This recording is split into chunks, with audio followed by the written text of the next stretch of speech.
Assalamualaikum warahmatullahi wabarakatuh.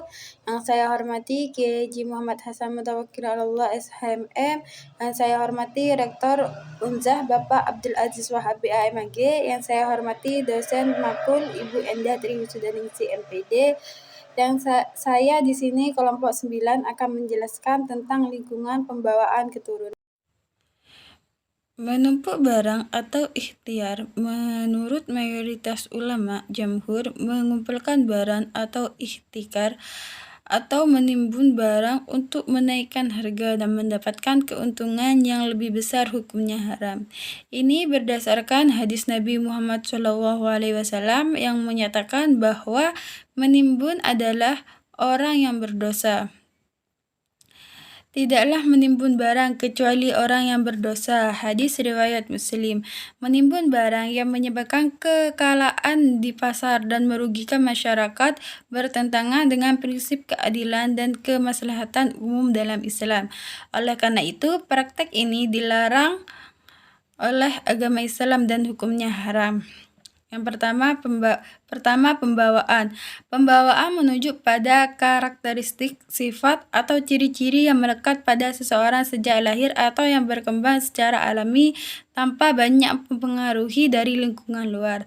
Pembawaan dapat mencakup sebagai aspek seperti kepribadian, kemampuan, fisik, dan cenderung emosional atau mental. Berikut adalah yang pertama, kepribadian. Sifat-sifat yang berbentuk karakter seseorang seperti cenderung menjadi pemalu atau percaya diri, ekstrovert atau introvert. Misalnya, seseorang yang mungkin memiliki pembawaan untuk lebih tenang dan relatif, sementara lain lebih aktif dan sosial. Yang kedua, kemampuan fisik. Beberapa kemampuan fisik atau cenderung juga bisa dianggap sebagai pembawaan, misalnya bakat alami dalam olahraga, tentunya, atau kekuatan fisik yang besar. Yang ketiga, kecerdasan. Aspek intelektual tertentu seperti kemampuan analisis, kreatif, atau bakat dalam matematika dan musik juga bisa menjadi bagian dari pembawaan seseorang. Dan yang keempat, kecenderungan emosional. Ini mencakup bagaimana seseorang merespons secara emosional terhadap berbagai situasi. Misalnya, seseorang mungkin memiliki pembawaan untuk lebih mudah merasa cemas atau marah. Dan yang kelima, temperamen. Pembawaan sering kali dikatain dengan temperamen, yaitu respon alami seseorang terhadap rangsangan internal. Misalnya, seorang bayi yang cenderung tenang dan tidak mudah rewel dianggap memiliki temperamen yang dianggap tenang. Pembawaan yang dipengaruhi oleh faktor genetik dan lingkungan seperti sifat-sifat yang biasanya yang sudah ada sejak lahir atau berkembang sangat awal dari kehidupan seseorang. Pembawaan tidak bersifat statis dan dapat berubah seiring waktu dan pengalaman, tetapi mereka memberikan dasar atau fondasi atau perkembangan kepribadian karakter individu. Saya di sini akan menjelaskan penjelasan yang nomor 2. Hereditas atau keturunan. Pengertian hereditas atau keturunan ini yaitu pewarisan atau pemindahan biologis karakteristik individu dari proses genetis, sifat-sifat kejiwaan yang berkenan dengan keturunan.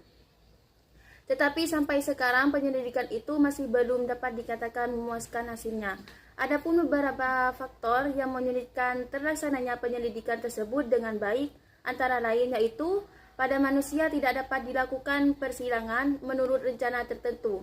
Umpamanya, persilangan antara dua ras yang sangat berlainan asalnya seperti yang dapat dilakukan terhadap binatang atau tumbuh-tumbuhan tertentu. Masa perkembangan manusia lama sehingga kadang sifat yang terjadi karena keturunan masih tersembunyi.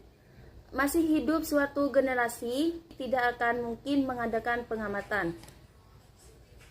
Dan yang ketiga, penjelasan yang ketiga adalah pengertian dari lingkungan. Pengertian dari lingkungan dalam kehidupan sehari-hari, orang sering mengartikan lingkungan secara sempit. Menurut mereka, seolah-olah lingkungan hanyalah meliputi segala sesuatu yang ada di sekitarnya atau di sekitar manusia. Cara-cara individu berhubungan dengan lingkungan ada 4. Yang pertama adalah individu bertentangan.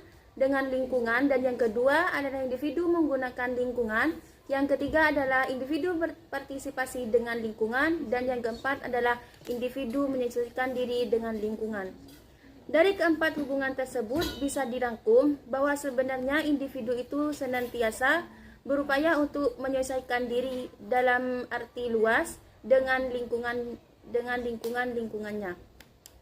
Dan kesimpulan dari ketiga pembahasan tersebut yaitu pembawaan seluruh kemungkinan atau kesanggupan atau potensi yang terdapat pada individu dalam sel benih dan yang selama perkembangannya dapat diwujudkan, direalisasikan. Dan yang kedua, hereditas atau pembawaan terhimpun dalam kromosom atau laki-laki dan perempuan masing-masing berjumlah 24 kromosom yang paling berinteraksi. Dan yang ketiga, lingkungan hanyalah meliputi segala sesuatu yang ada di sekitarnya atau di sekitar manusia. Ya kan, bila dari awal hingga akhir ada kesalahan atau kehilafan kata, mohon maaf sebesar-besarnya. Akhirul kalam, Assalamualaikum warahmatullahi wabarakatuh.